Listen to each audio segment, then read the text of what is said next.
Hello, all of you amazing moms. It wasn't really all that long ago that Tony and I were in a similar situation to where a lot of you may find ourselves. Around year 11, we had two children, ages 2 and 5. We're running business and really found ourselves in a place where there was so much disconnect in our marriage and even just really a lack of intimacy in all areas, but especially our sexual intimacy. We found ourselves at a crossroad where we knew we really only had, a few options open to us. We could easily get divorced and just, throw in the towel and say, well, that was fun and here we go. We could live as roommates. Remember, at that point in time, our youngest was 2 years old, so we were going to do the roommate thing if we went down that road for about 16 years. Or we could get radical around what sexual intimacy looked like in our marriage. And we're here, which means that that's the path that we took. Yeah. Hi, we're Tony and Alissa DeLorenzo. We're the co-founders of One Extraordinary Marriage and the top-rated marriage podcast in iTunes, the One Extraordinary Marriage Show.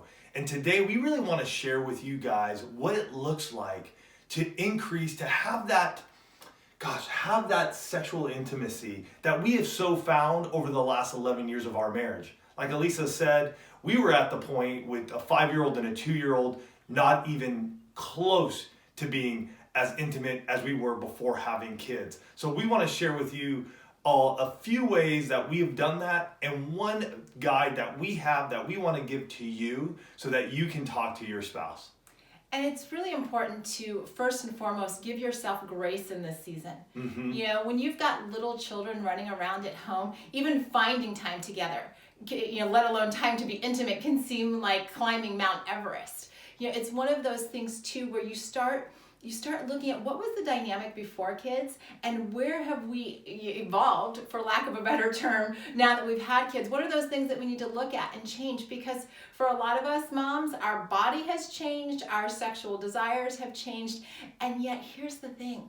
Sexual intimacy is really that glue that helps to keep couples together. It's that connection that you have with nobody else on earth that allows the two of you to weather the storms of child rearing or jobs or all of these different types of things. And it's important to say that this is just as important, if not the most important intimacy that the two of you need to work on. Yeah, your sexual intimacy is truly important.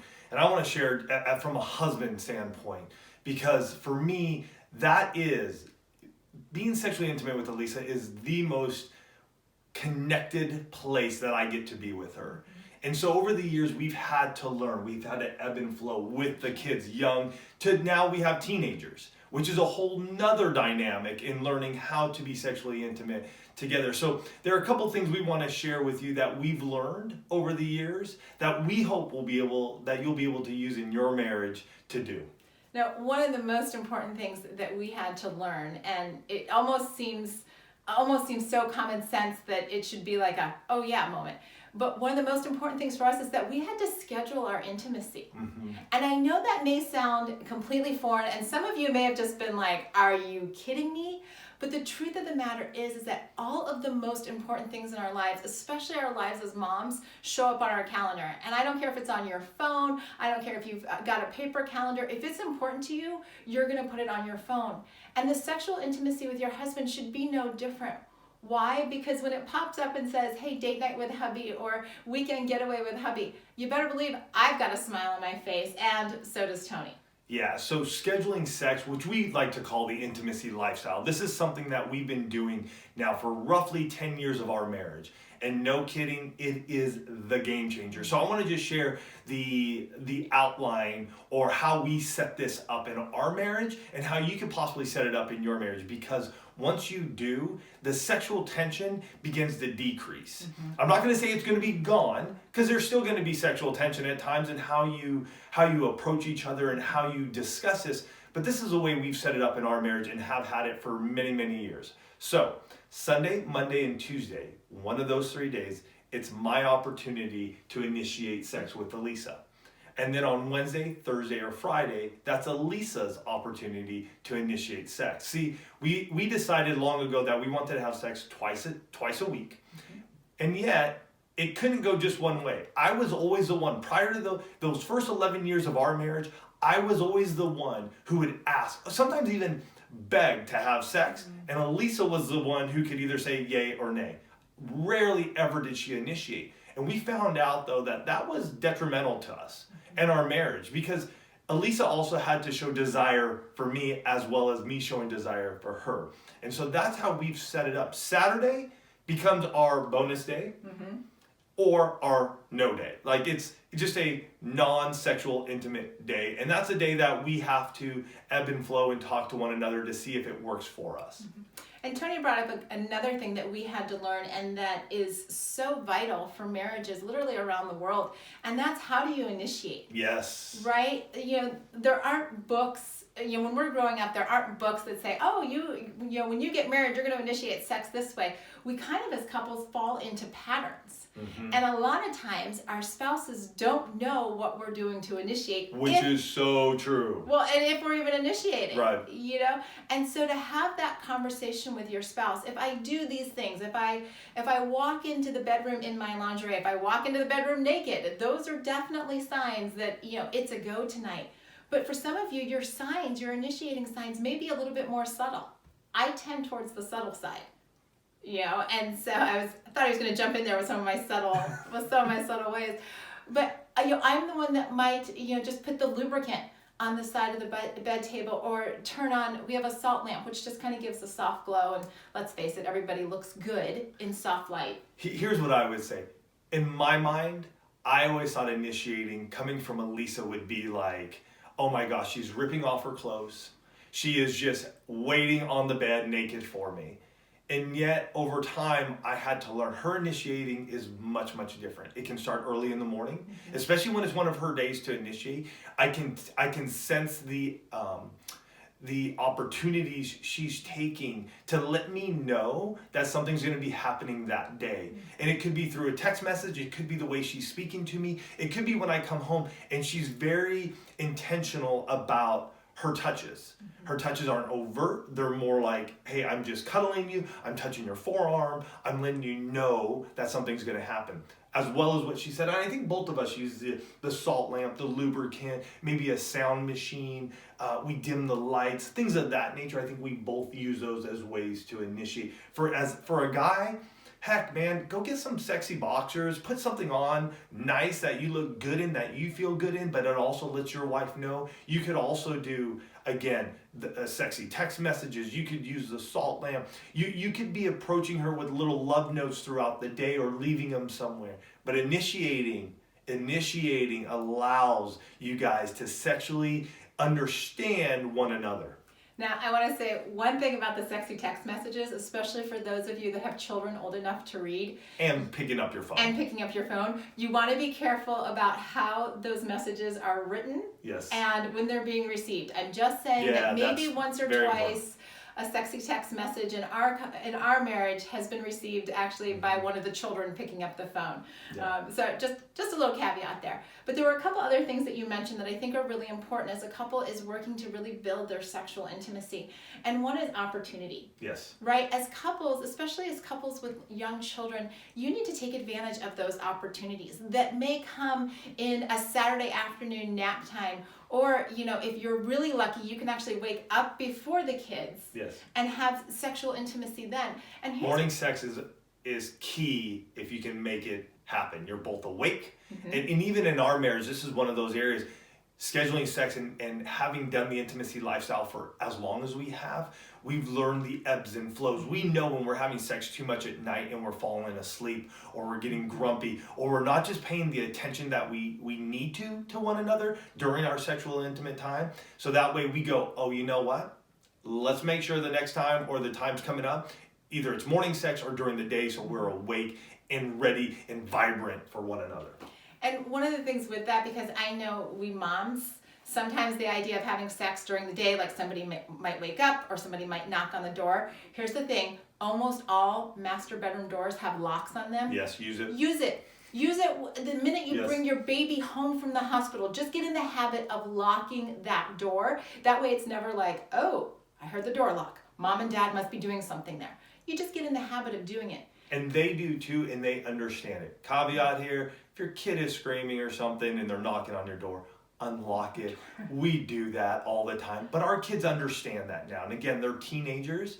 And so they just know mom and dad, we lock our door. And hey, if they're coming, they knock. And we have that opportunity. If we're naked, if we're starting to get into foreplay or whatever it may be, it's like, hold on, we're going to be right there. Yeah, and you don't have that awkward somebody barges in, right, and they're going to have a story for the next 40 years about the time they saw their parents having sex. Yeah, and lastly, here's the big one, emotional connection. Mm-hmm. We got to get into our emotional intimacy. We got to talk about sexual intimacy, what we like, what we don't like, what's working, what isn't working. You're going to ebb and flow over the years of your marriage. We've been married 22 years now.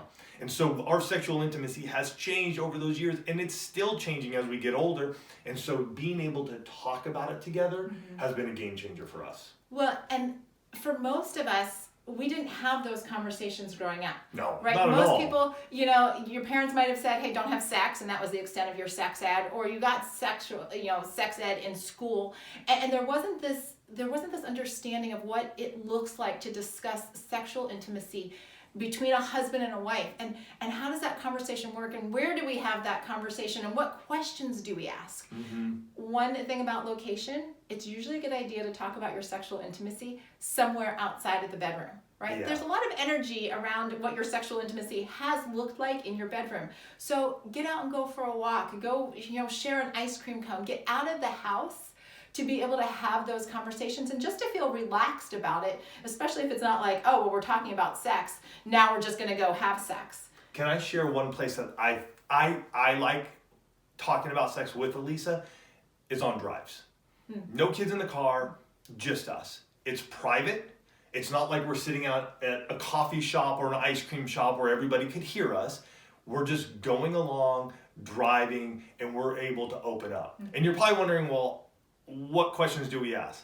That's our free guide that we're giving to you, and you'll find it here. It's called 19 Questions to Amazing Sex. And there are 19 questions that we have that you can ask and answer. You guys can go back and forth as you're driving along. Maybe you're out at a park or you're walking, whatever you choose to do. But like Alissa said, don't do it in your bedroom. The bedroom has enough sexual charge in it already. Do it in a place where you guys can just be open, honest, laugh about it, and just get real. And we've done this many a times in our marriage, and it's changed. There are times and seasons where we're like, wow, didn't really realize that you wanted to do this or that, or don't want to do that, or how do I initiate, or what does initiating look like to you? So we open up the questions, and then we get real. Well, and that's important. Right? Because where you were, in the years before having babies and what worked sexually then may not be the same thing now. But if the two of you don't talk about it, you're operating on something that's at least a few years old, and you're wondering where this disconnect and this dissatisfaction is coming from. Whereas if you make these 19 questions a regular part, like we often do it right around our anniversary, because it's an easy time to think about, oh, we should be talking about what our sexual intimacy is going to look like for the next year. But we get into this place of saying, you know what, let's just take one or two at a time, right? You don't have to sit down, especially the first time that you do it, you don't have to sit down and do all 19 questions at one time. That could feel a little overwhelming. But you start going through it and you say, oh, tell me this about you, because I want to share this about me. And you get into this place, and moms, here's the thing. You're raising little human beings that you're going to want to talk to them about sex. So as you and your husband learn how to have these conversations about sexual intimacy, you're not just doing it for your marriage, but you're also doing it to be able to pour into your children in the future. And I will tell you, as a mom of now teenagers, that because of the conversations, because of how we've been able to not just shift what the sexual intimacy looks like in our marriage, but actually be able to have conversations about it, our children as teenagers are so much better equipped. So it's not just this like horizontal thing. It actually becomes a vertical leg in your family as well, and a legacy that the two of you create. Because like I said, most of us didn't get that language growing up. So as you cultivate it in your marriage, you're shifting generations, and you're having such an impact. And it's that glue that holds the two of you together that will create such a dramatic change in your marriage. Yeah, and I want to end on this. So we have a husband in the one family. They've been married 19 years. 19 years. And he came and he said to us, talking about sex was one of the hardest things for him. Didn't grow up with it. And yet, they've been rolling. been doing their thing for 19 years. They started listening to the One Extraordinary Marriage show. They became partners in our Position of the Month Club. He goes, that 19 questions and you guys talking about sexual intimacy, opening up, being real, being vulnerable, allowed me for the first time ever to talk to my wife and share where I am when it comes to my sexual intimacy. And then she was able to chime in and say, it's amazing. Like, I love you, honey. I've loved you for the last 19 years. And yet where we are now is just the beginning of what's to come for the many, many years we still have ahead. So don't take this lightly. Don't take your sexual intimacy lightly. It's super important for you and your spouse to connect in a way that only the two of you can. And when you talk about it, when you open up, when you schedule sex, when you learn how to initiate, each one of those pieces plays a huge part in the two of you connecting. We're honored and blessed to be a part of this. And we are excited for what's coming up for you guys. So if you want to learn more about myself and Alissa, One Extraordinary Marriage, come on over to oneextraordinarymarriage.com. Listen to the show, One Extraordinary Marriage Show, iTunes, Stitcher, iHeartRadio, wherever you listen to your app or listen to your podcast. Have fun, and we're here to see you succeed, and more importantly, have the most amazing sex ever. Love you guys.